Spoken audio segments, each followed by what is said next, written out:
Hola querida iglesia, les damos la bienvenida a este nuevo servicio dominical. Los invitamos a disfrutar de las alabanzas y permanezcan conectados con nosotros.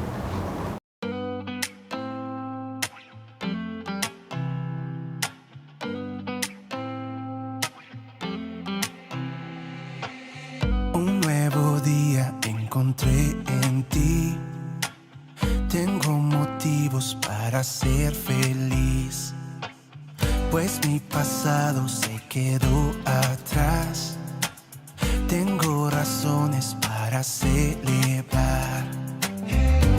Yo te seguiré, no me detendré y no callaré lo que has hecho en mí. Eres tú la esperanza que llena mi ser. Eres tú la alegría que no puedo esconder. Y no hay nada en este mundo que se pueda comparar a tu amor y tu gozo. Tu gozo enciende mi interior. Pusiste en mí una nueva canción, gozo que arde en mi interior. Has cautivado toda mi atención. Eres el dueño de mi corazón. Yo te seguiré, no me detendré y no callaré lo que has hecho en mí. Eres tú la esperanza que llena mi ser. Eres tú la alegría que no puedo esconder. Y no hay nada en este mundo que se pueda comparar a tu amor y tu gozo. Tu gozo enciende mi interior. Tu gozo enciende mi interior.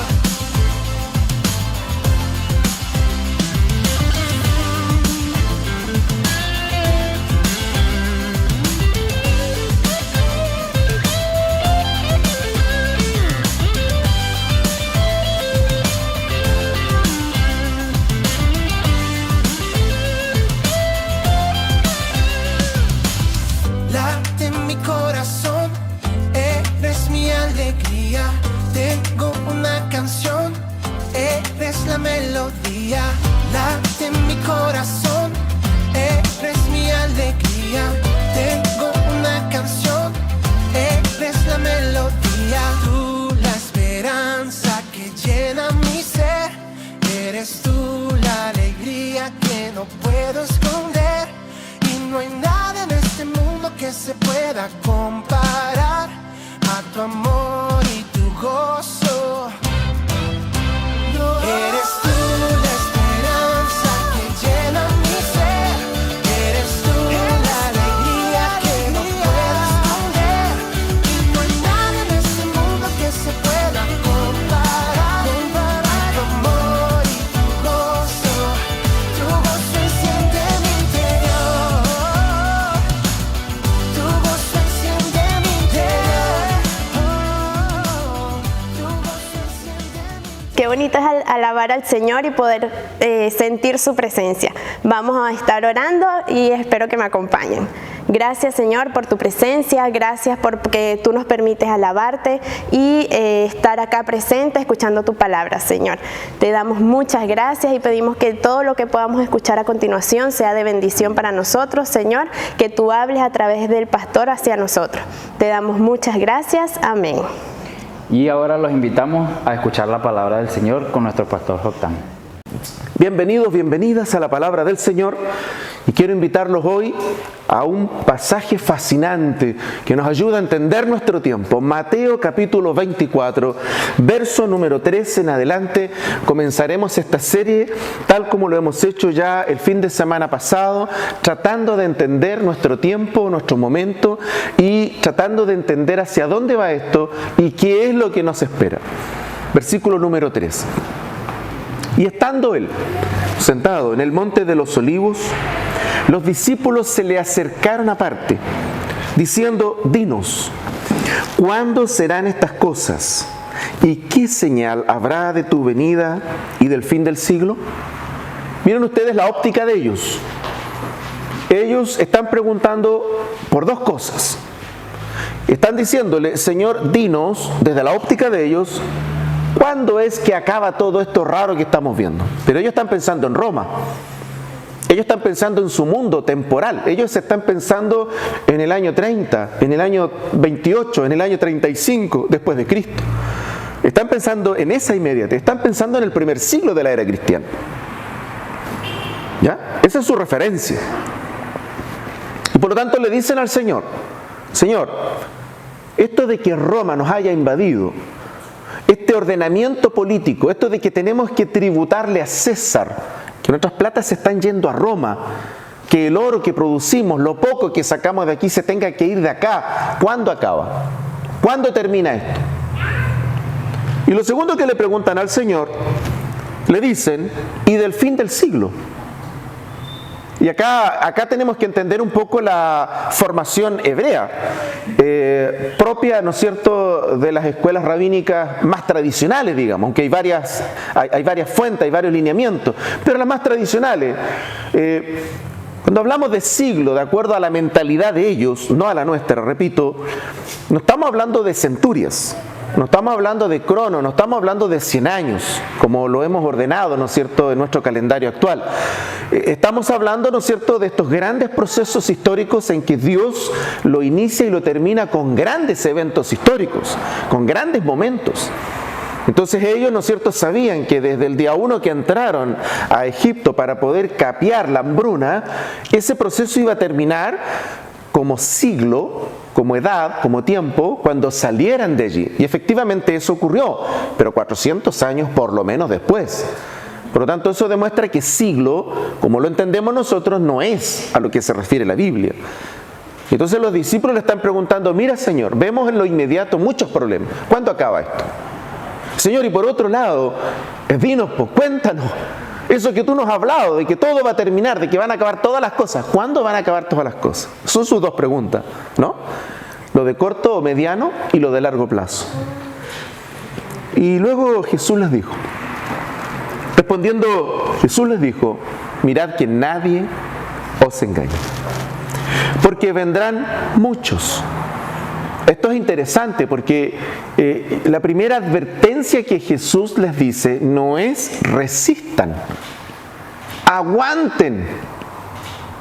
Fíjense que yo a veces cuando voy a mi casa hacia Niebla, veo a veces un grafiti que hay por ahí y dice, aguante el monito del monte. Y yo digo, ¿qué sabrá el monito del monte? Una cosita que habita acá, ¿no es cierto?, en nuestros montes valdivianos, que mide 15, 20 centímetros, ese cerebrito de pájaro. ¿Qué idea tendrá de esas palabras? Aguante el monito del monte, dice. La locura lleva a una cosa ya extrema, ¿no?, de los hombres, de las mujeres, ¿no?, lejos del Señor. Y dice, mira que nadie os engañe, dice. ¿Por qué? Porque vendrán muchos en mi nombre, diciendo, yo soy el Cristo, y a muchos se engañarán. Quiero parar ahí un poco en el 5. Señor, tenemos dos miradas, la de ahora y la de un poquito más allá. Dinos cuándo va a acabar esto. Pérez le dijo, lo primero que yo les quiero decir, que nadie los engañe. Habrá turbulencia, habrá miles de cosas, pero sobre todo habrá engaño. Que nadie a ustedes los engañe. Jesús nos está diciendo que la amenaza más grave es una bomba nuclear. No dice el exterminio, no dice cuidado porque los van a exterminar. Jesús no está preocupado del exterminio. Jesús podría también haberles dicho, oye, la preocupación más grande que yo tengo es la persecución. Jesús no dice eso. Lo primero que Jesús dice es, cuídense, que nadie a ustedes los engañe. La insensatez de la iglesia es uno de nuestros grandes enemigos. Si yo vivo como un insensato, no voy a discernir los tiempos del Señor. Tengo que lograr entender lo que está ocurriendo para comprender cuál es el momento que estoy ocupando en el plan de Dios. Si yo no hago eso, estoy viviendo como un insensato. Y ese es el primer gran problema que tenemos en la iglesia del mundo, por una razón muy simple. Porque el desarrollo lo que trae es calma, pues quietud, es placer, es complacencia.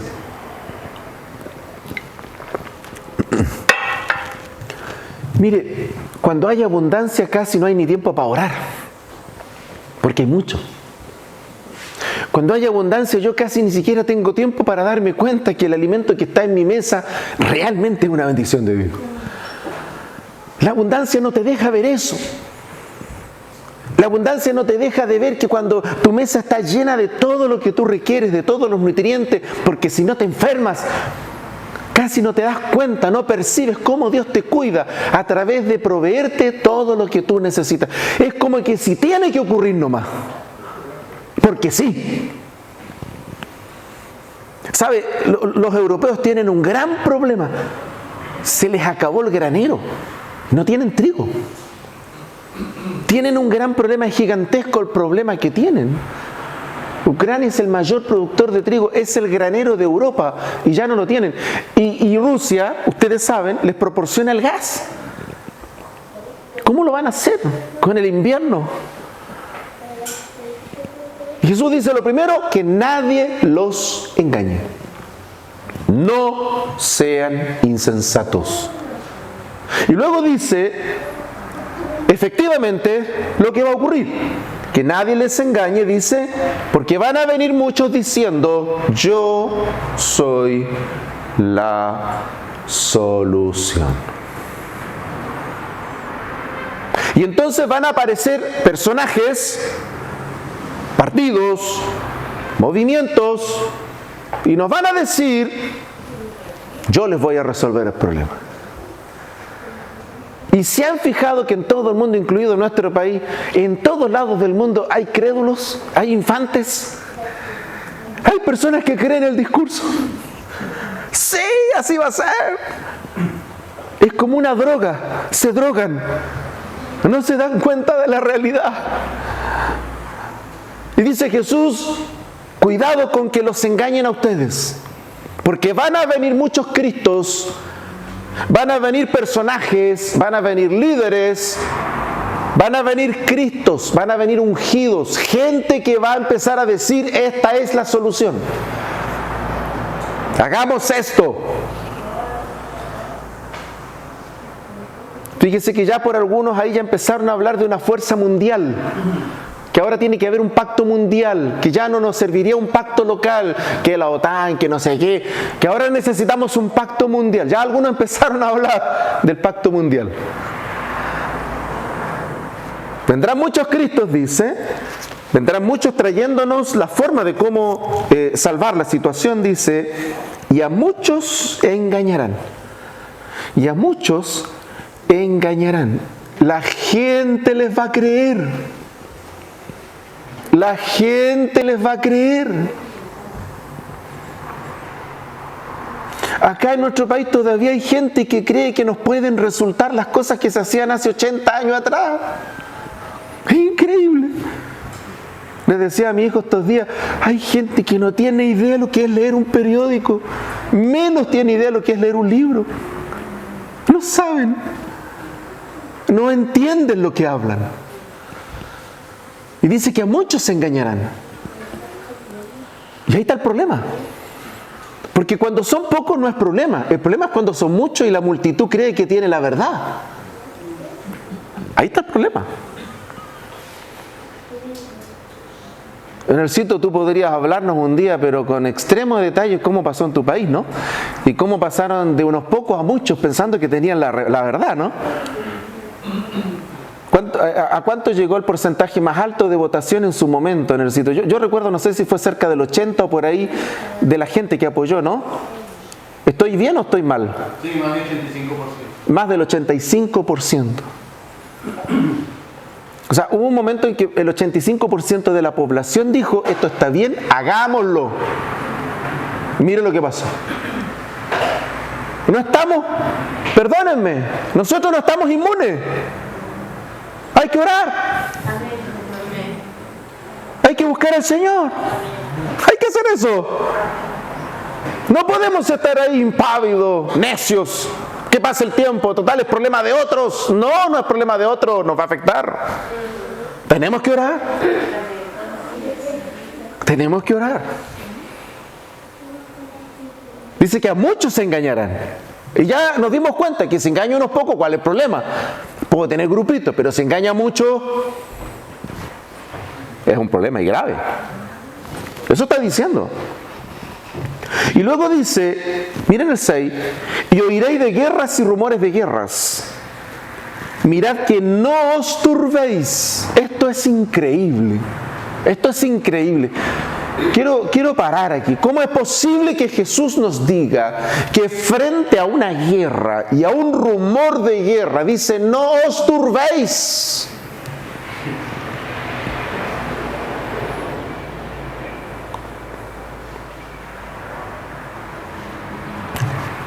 ¿Qué Jesús, estás loco? Si la guerra no solamente es disparar, la guerra es hambre, la guerra es la economía quebrada, no hay trabajo, no hay a quien trabajarle, todo se paraliza. Es miseria, es muerte, es enfermedad, es retroceder.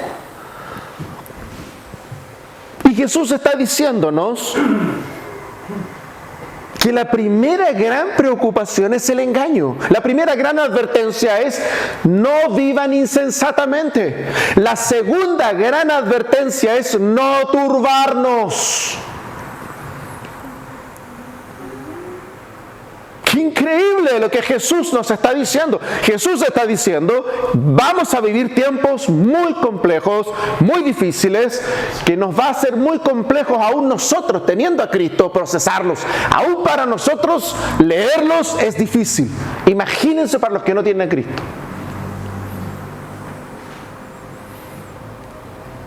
Y Jesús dice que frente a la guerra y a los rumores de guerra, Jesús está diciendo, no os turbéis.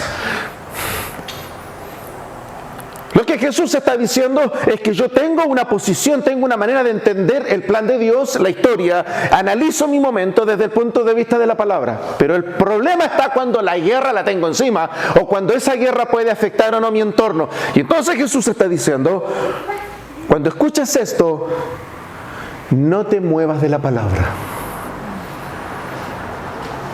No te muevas de la palabra. Fíjese que la pandemia hizo que gente abandonara la fila, abandonara al Señor y abandonara la iglesia porque uno de sus parientes se murió, lamentablemente, y ese dolor fue tan grande que los hizo abandonar la fe. Y conocemos más de un caso, en más de un lugar, que pasó esto. Y personas que tienen a Cristo, pero que jamás entendieron que la vida es prestada. Y se enojaron con Dios porque esa persona partió a la presencia del Señor, como que si esa persona se perdiera. Porque cuando uno de los nuestros parte, ha terminado su carrera y ha partido a encontrarse con el Señor. Fíjense que el pastor que llevó a Cristo a mi esposa en Colombia enfermó de cáncer, se recuperó, estaba convaleciente y lamentablemente se enfermó de COVID. Yo lo conocí a él, conversé con él, un hombre de Dios, un siervo de Dios, uno de verdad. Oiga, un día me dijo él, Joctán me dijo, no pierdas tiempo. Esto es como los frutales. Si tú buscas y no hay fruta, no sirve, deséchalo. No pierdas tiempo con los que no dan fruto. Me dio un mazazo. Yo quedé en la silla. Estábamos compartiendo con él, aprendiendo. Y después de eso, me empieza a contar cómo lo están haciendo ellos, cuáles son los cuellos de botella. Y empezamos a hablar de toda la obra por detrás. Fue una cosa maravillosa. Me fui a un posgrado espectacular en la obra. Y luego que él se recupera de este cáncer, predica por última vez. Y su último sermón era permanecer firmes hasta el galardón de Cristo Jesús. Fue lo último. Al mes murió. Murió de COVID. Y fíjense ustedes que la persona que le cuidaba, la persona que lo cuidó en el hospital, acuérdense que en ese tiempo estaban prohibidas las visitas, la gente se moría sola. Ustedes recuerdan, vivimos eso acá también, tan duro, ¿no? La persona que lo cuidaba, él, un evangelista nato, donde él iba hablaba del Señor. Él tenía hijos espirituales por todos lados. Era impresionante ver la fe de ese hombre. La mujer que le atendió, una facultativa de ese hospital, una doctora, se convirtió al Señor, la llevó a Cristo, se estaba muriendo.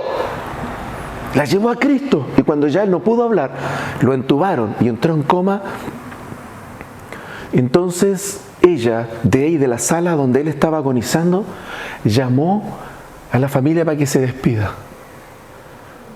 Y fue impactante escuchar a la hija, a una de sus hijas. Y le dijo: papá, tú ya terminaste, hiciste lo que tenías que hacer. Esa hija no le dijo: ¿por qué Dios me quitó a mi papá? Esa hija estaba en la palabra, ese viejo le enseñó la palabra.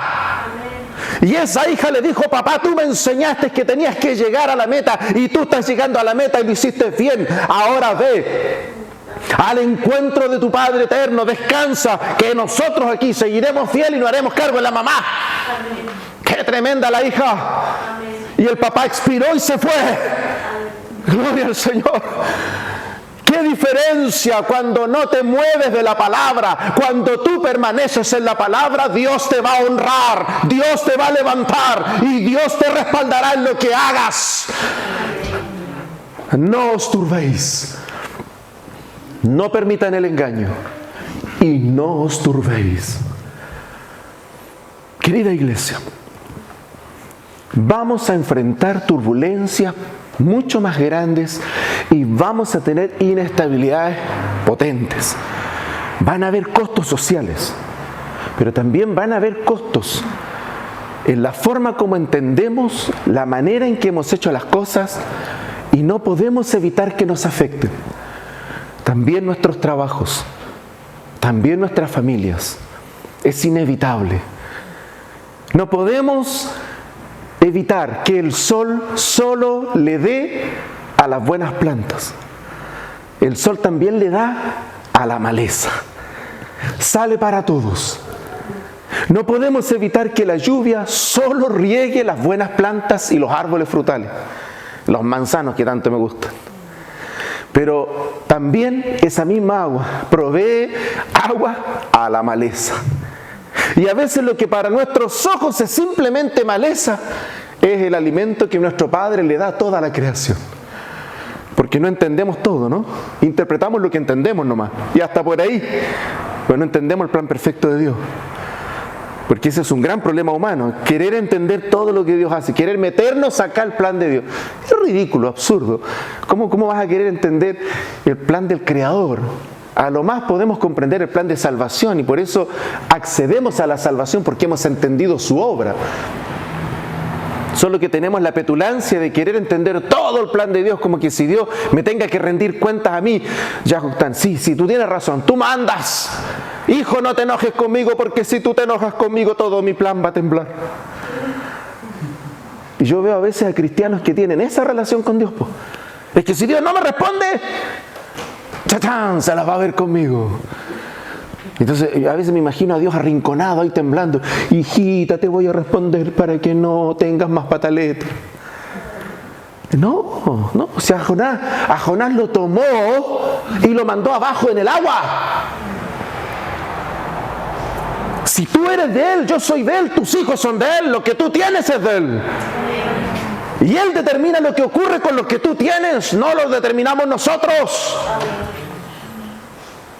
Por eso Job dijo, Job lo tenía claro, dice, Él lo tomó y lo quitó. Bendito sea el Señor, de todo le pertenece a Él. Estaba claro. Esa es la meta. La meta no es asustarnos, la meta no es simplemente salir con miedo, con temores, dejar de hacer esto. No estoy hablando de que te llenes de miedo. Te estoy diciendo lo que Jesús dice que hay que hacer. Cuidado.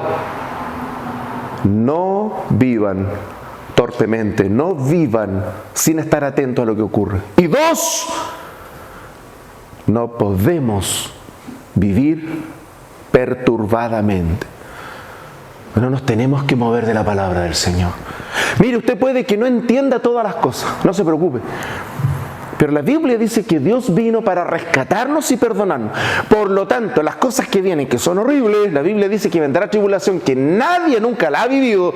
O sea, lo que pasó con los nazis fue la nada. Porque Jesús dijo que lo que va a venir es peor que eso.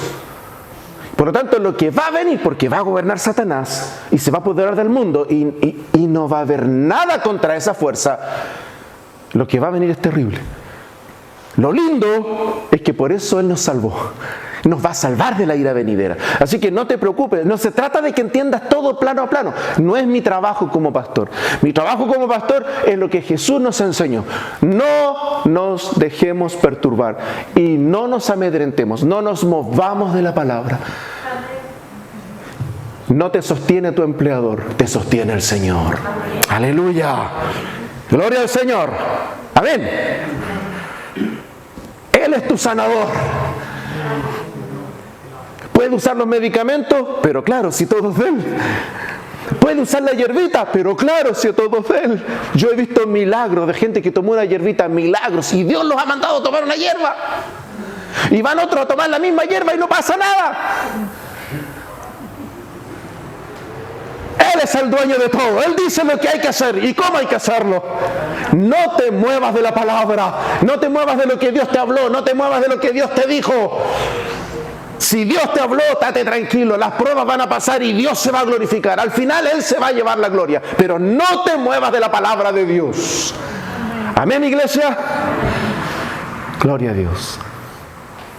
Dos grandes principios hoy que quiero dejar clavados allí en el corazón a través de la palabra. No podemos vivir neciamente. Hay que estar atento a la jugada. Mirad que nadie los engañe. 2.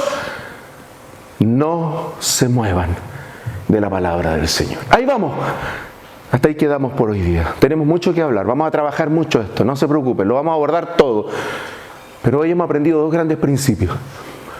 No podemos vivir neciamente. Hay que estar atentos, hay que oír, hay que investigar. ¿Qué está pasando? Necesitamos estar al tanto. Necesitamos doblar rodillas, orar al Señor. Tenemos mucho en juego. No solo en lo local, también en lo mundial. Y 2, de la palabra no nos tenemos que mover.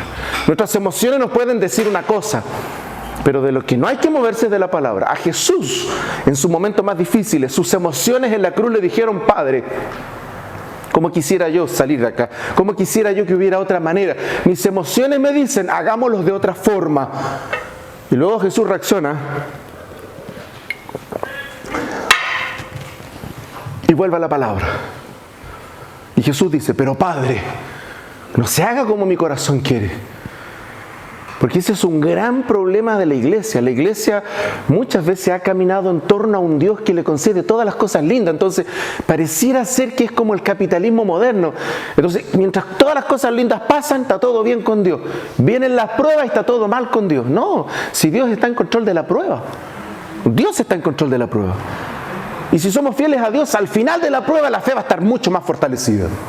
Ese es el plan de Dios. No es que al final de la prueba yo abandone a Dios y sea parte de los que dejan a Dios. Eso no es lo que Dios quiere. Lo que Dios quiere es que al final de la prueba nuestra fe esté más consolidada, más fuerte, más vigorosa. En ti hemos confiado. No seremos avergonzados. Tremenda palabra. No te muevas de la palabra. Oramos al Señor. Señor, te adoramos por esta linda mañana. Hemos comenzado hoy a trabajar con tu pueblo la palabra. Estaremos concentrados durante un tiempo en los últimos tiempos y nos adentraremos en tus enseñanzas, en lo que tú hablaste, en lo que tú dijiste. No en lo que un predicador enseñó, sino en tus palabras, en tu voz. Tu voz nunca ha fallado. Tu voz es eterna y tu voz, Señor, se cumplirá hasta la última coma, dice tu palabra. Abre nuestros corazones y nuestra mente espiritual para que nuestros corazones reciban la palabra, se gocen en ella y se forme en nosotros Jesucristo. Que se forme en nosotros el varón perfecto, maduro, Cristo, sobre el poder de tu palabra. Aleluya. Te damos gracias, Señor. Te bendecimos esta mañana. Y del mismo modo, Señor, al irnos contentos, bendecidos por tu palabra, Señor, ayúdanos para despertar. Señor, para que esta palabra de hoy sea como esa campanilla de vuelta al colegio, de vuelta a poner atención, nuevamente a concentrarnos en lo que tú quieres, de qué manera tú nos quieres preparar, hablar, mostrar. Señor, ayúdanos para estar atentos cada uno de nosotros a los tiempos que vivimos. Señor, despiértanos en el trabajo que hacemos, despiértanos en la manera que lo hacemos.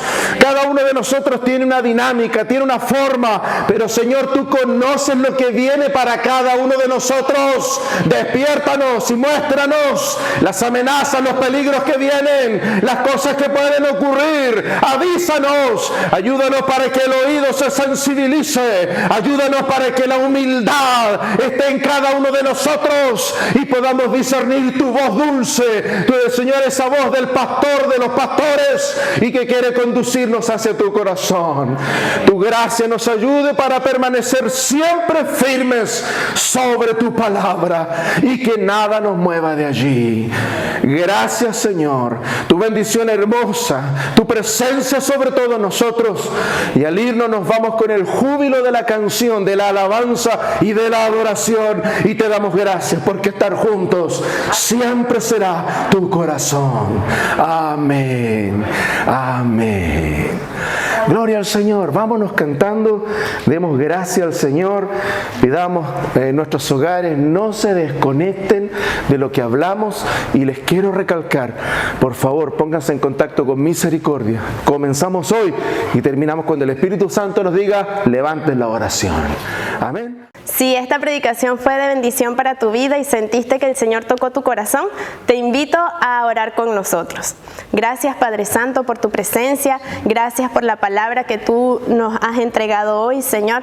Te doy mi corazón, rindo mi vida a ti, Señor, y te pido que tú entres en mi vida, que tú me ayudes a ser una mejor persona, que tú me ayudes, Señor, a conocerte más y a ser más como tú. Te doy muchas gracias por todo lo que tú haces en nuestra vida, Dios mío. Amén y amén. Amén. Y les invitamos a que estén acá en la iglesia el próximo domingo con nosotros disfrutando de la palabra del Señor. ¡Feliz semana! Era ciego y veo hoy, perdido y Él me halló. Cuando estaba derribado, con su mano me levantó. El vacío en mi ser fue llenado por su amor. Cuando estaba quebrantado, con su gracia me restauró. Me tomaste en tus hombros, pude descansar. Me limpiaste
justicia.